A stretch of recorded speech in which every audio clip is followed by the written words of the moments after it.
Hi മക്കളെ, അടിപൊളി മഴയൊക്കെയാണല്ലേ. നമ്മുടെ സ്കൂളൊക്കെ ഇങ്ങനെ തുറക്കാനായിട്ട് നിൽക്കുകയാണ്. അപ്പോൾ നമുക്ക് ആദ്യം മുതൽ എന്ത് ചെയ്യണം, പഠിച്ചു തുടങ്ങണം. കുറേ കുട്ടികളൊക്കെ 1ഉം 2ഉം ചാപ്റ്ററൊക്കെ പഠിച്ചു കഴിഞ്ഞ മക്കളൊക്കെ ഉണ്ട്. നമ്മുടെ അഗ്നി ബാച്ചിലാണെങ്കിൽ ക്ലാസ്സുകളൊക്കെ എന്ത് ചെയ്തിട്ടുണ്ട്, സ്റ്റാർട്ട് ചെയ്തിട്ടുണ്ട്. അപ്പോൾ നമുക്ക് തുടക്കം മുതലേ പഠിക്കണം. അതുതന്നെയാണ് ഏറ്റവും പ്രൈമറി ഇമ്പോർട്ടൻസ് നമ്മൾ കൊടുക്കേണ്ടത്. അത് മറ്റൊന്നും കൊണ്ടല്ല, നമ്മുടെ ഈ കഴിഞ്ഞ വർഷത്തെ +2 ഫിസിക്സിലെ എക്സാമിനേഷൻ വളരെ ടഫ് എക്സാമിനേഷൻ ആയിരുന്നു. കഴിഞ്ഞ വർഷങ്ങളിലൊക്കെ ക്വസ്റ്റ്യൻ പേപ്പർ എടുത്ത് നോക്കിക്കഴിഞ്ഞാൽ വളരെ എളുപ്പമുള്ള ക്വസ്റ്റ്യൻ ആയിരുന്നെങ്കിൽ പെട്ടെന്നൊരു മാറ്റമാണ് ഇത്തവണത്തെ എക്സാമിനേഷൻ ഉണ്ടായിരിക്കുന്നത്. അതായത് ക്വസ്റ്റ്യൻ പാറ്റേൺ എൻ്റർലി ഡിഫറൻ്റ് ആയിരിക്കുകയാണ്. നമ്മുടെ വിദ്യാഭ്യാസ മന്ത്രി തന്നെ പറയുകയുണ്ടായി, ഇനി വരും വർഷങ്ങളിലൊക്കെ നമ്മുടെ എക്സാമിനേഷൻ ഇതേപോലെ ടഫായിക്കൊണ്ടിരിക്കുകയാണ്. ഒരു എൻട്രൻസ് മോഡൽ എക്സാമിനേഷൻ പോലെ അത്രയും ഡിഫിക്കൽട്ട് അല്ലെങ്കിലും അതിനോട് കടപിടിക്കാൻ പറ്റുന്ന രീതിയിലുള്ള ക്വസ്റ്റ്യൻസ് ഒക്കെയാണ് നമ്മളോട് ഈ വർഷങ്ങൾ അല്ലെങ്കിൽ അടുത്ത വർഷങ്ങളിലൊക്കെ നമ്മളോട് ചോദിക്കാനായിട്ട് പോകുന്നത്. അപ്പോൾ അതിനുവേണ്ടി നമ്മൾ ആദ്യം മുതൽ തന്നെ കോൺസെപ്റ്റൊക്കെ നന്നായി മനസ്സിലാക്കി വേണം പഠിക്കാൻ. നമുക്കറിയാവുന്നതാണ്, ഫിസിക്സിൽ 14 ചാപ്റ്റേഴ്സാണ് നമുക്കുള്ളത്. ഈ 14 ചാപ്റ്റേഴ്സിനകത്ത് കുറേ ചാപ്റ്ററുകളൊക്കെ നമ്മൾ ആദ്യമായി കേൾക്കുന്നതാണ്. ഇപ്പോൾ ഉദാഹരണം പറയുകയാണെങ്കിൽ മോഡേൺ ഫിസിക്സ്.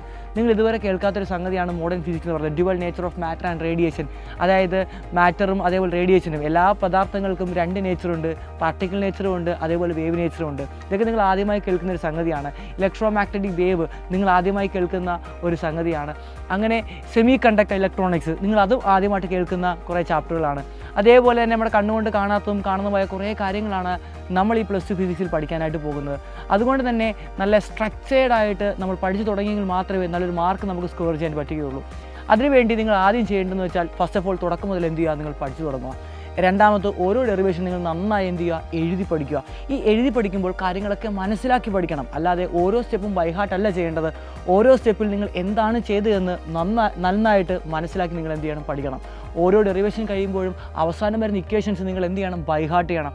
എന്തിനാണ് ബൈഹാർട്ട് ചെയ്യണമെന്ന് പറയുന്നത്? അത് മറ്റൊന്നും കൊണ്ടല്ല, നമുക്ക് ന്യൂമറിക്കൽ ക്വസ്റ്റ്യനൊക്കെ അറ്റൻഡ് ചെയ്യണമെന്നുണ്ടെങ്കിൽ എല്ലാ ഇക്വേഷനും നമ്മുടെ മൈൻഡിലുണ്ടെങ്കിൽ മാത്രമേ ഇന്ന ഇക്വേഷൻ ഉപയോഗിച്ചുകൊണ്ടാണ് ഈ ഒരു ക്വസ്റ്റ്യൻ സോൾവ് ചെയ്യണമെന്നൊക്കെ നമ്മുടെ മനസ്സിലോട്ട് വരികയുള്ളൂ. അതുകൊണ്ട് തന്നെ നിങ്ങൾ ഇക്വേഷൻസ് ഒക്കെ എന്ത് ചെയ്യണം, മാക്സിമം ബൈഹാർട്ട് ചെയ്യുക. ഒരു കുഞ്ഞ് പേപ്പറിനകത്തൊക്കെ എഴുതിയിട്ട് നിങ്ങളുടെ ഭിത്തിയിലൊക്കെ എന്ത് ചെയ്യുക, ഒന്ന് ഒട്ടിച്ച് വെച്ച് കഴിഞ്ഞാൽ നിങ്ങൾ വരുമ്പോഴും പോകുമ്പോഴൊക്കെ നിങ്ങളത് കാണുമ്പോഴത്തേക്കും ഓട്ടോമാറ്റിക്കലി നിങ്ങൾ എന്ത് ചെയ്യും, അതങ്ങ് ബൈഹാർട്ട് ചെയ്തോളും. അങ്ങനെ ബൈഹാർട്ട് ചെയ്യുക, ഇക്വേഷൻസ് ബൈഹാർട്ട് ചെയ്യുക. പിന്നെ കോൺസെപ്റ്റ് ക്ലാരിറ്റിയാണ്. ഓരോ ചാപ്റ്റർ പഠിക്കുമ്പോഴും അതിൻ്റെ ഫുൾ കോൺസെപ്റ്റ് പക്കയായിട്ട് നിങ്ങൾ എന്ത് ചെയ്യണം, മനസ്സിലാക്കേണ്ടിയിരിക്കുന്നു. പിന്നെ പ്രീവിയസ് ഇയർ ക്വസ്റ്റ്യൻ ആണ്. പ്രീവിയസ് ഇയർ ക്വസ്റ്റ്യൻ ഒരു മിനിമം പണ്ടൊക്കെ ഞാൻ പറയുന്നു ഒരു 4-5 വർഷത്തെ ക്വസ്റ്റ്യൻ പേപ്പർ നിങ്ങൾ സ്റ്റഡി ചെയ്താൽ മതി എന്നാണ് പറയുന്നതെങ്കിൽ എൻ്റെർലി മാറ്റം ഉണ്ടായി കഴിഞ്ഞു. ഒരു 15 വർഷമെങ്കിലും മിനിമം നിങ്ങൾ ക്വസ്റ്റ്യൻ പേപ്പർ എന്ത് ചെയ്യണം. അതിൽ അവസാനത്തെ 5 വർഷത്തെ ക്വസ്റ്റ്യൻ, അതായത് നമ്മുടെ 15ാമത്തെ വർഷം മുതൽ ഇങ്ങോട്ടേക്ക് ചെയ്യുന്നതായിരിക്കും നല്ലത്. ഇവിടുന്ന് അങ്ങോട്ട് പോകുന്നതല്ല, അവിടുന്ന് ഇങ്ങോട്ട് ചെയ്തു വരുന്നതായിരിക്കും കുറച്ചുകൂടി ബെറ്റർ. കാരണം നമുക്കറിയാവുന്നതാണ്, ഫിസിക്സിൻ്റെ 15 കൊല്ലം മുമ്പത്തെ ക്വസ്റ്റ്യൻ പേപ്പറൊക്കെ നല്ല പാടുള്ള ക്വസ്റ്റ്യൻ പേപ്പറായിരുന്നു. അപ്പോൾ അതൊക്കെ നിങ്ങൾ എന്ത് ചെയ്യണം, ഒന്ന് വർക്കൗട്ട് ചെയ്ത് കഴിഞ്ഞാൽ നിങ്ങൾ സെറ്റാകുന്നതായിരിക്കും. പിന്നീട് നമ്മുടെ പ്രാക്ടിക്കൽ ലാബൊക്കെ വരുന്നുണ്ട്. നിങ്ങൾക്ക് എല്ലാവർക്കും അറിയാവുന്നതാണ്. പ്രാക്ടിക്കൽ ലാബ് നമ്മൾ പഠിച്ച കാര്യങ്ങളൊക്കെ തന്നെയാണ് നമ്മൾ ലാബിൽ ചെയ്യുന്നത്.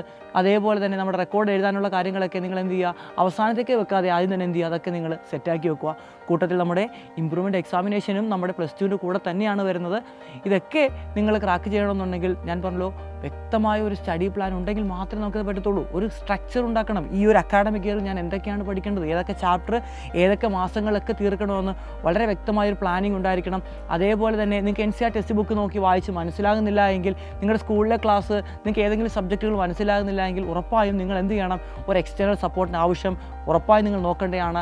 ഞാൻ നിങ്ങൾക്ക് പ്രിഫർ ചെയ്യുന്നത് നമ്മുടെ അഗ്നി ബാച്ച് തന്നെയാണ്. കാരണം അഗ്നി ബാച്ചിലെ കാര്യങ്ങൾ നിങ്ങൾക്ക് അറിയാവുന്നതാണ്. ഒരു വർഷത്തെ കംപ്ലീറ്റ് സ്റ്റഡി പ്ലാനാണ് നമ്മളിവിടെ തയ്യാറാക്കി കഴിഞ്ഞിരിക്കുന്നത്.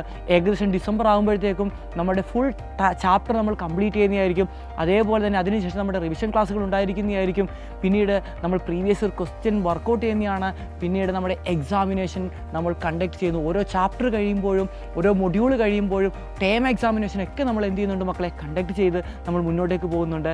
പിന്നീട് നമ്മുടെ ഒരു ഇൻസ്റ്റാലേൺ എന്ന് പറയുന്ന ഒരു മെറ്റീരിയലിനെ കുറിച്ച് നിങ്ങൾക്ക് അറിയാവുന്നതാണ്. കളർഫുള്ളായിട്ട് നിങ്ങൾക്ക് PDF ആയിട്ട് തരുന്ന, നിങ്ങൾക്കത് പ്രിൻ്റ് എടുത്ത് പഠിക്കാൻ പറ്റുന്ന രീതിയിലുള്ള ഇൻസ്റ്റാലേൺ നിങ്ങൾക്ക് വളരെയേറെ ഉപകാരപ്പെടുന്നതാണ്. കാരണം വാരി വലിച്ച് പഠിക്കാതെ കാര്യങ്ങൾ, എക്സാമിന് വരുന്ന കാര്യങ്ങൾ മാത്രം നിങ്ങൾ എന്ത് ചെയ്യുക, സെലക്റ്റീവായിട്ട് പഠിച്ചു കഴിഞ്ഞാൽ നിങ്ങൾക്ക് ഒത്തിരി സമയം നഷ്ടമില്ലാതെ നിങ്ങൾക്ക് എന്ത് ചെയ്യാൻ പറ്റും, എളുപ്പത്തിൽ കാര്യങ്ങളൊക്കെ പഠിച്ച് കുറഞ്ഞ സമയം കൊണ്ട് കാര്യങ്ങളൊക്കെ പഠിച്ച് മനസ്സിലാക്കാൻ സാധിക്കുന്നതാണ്.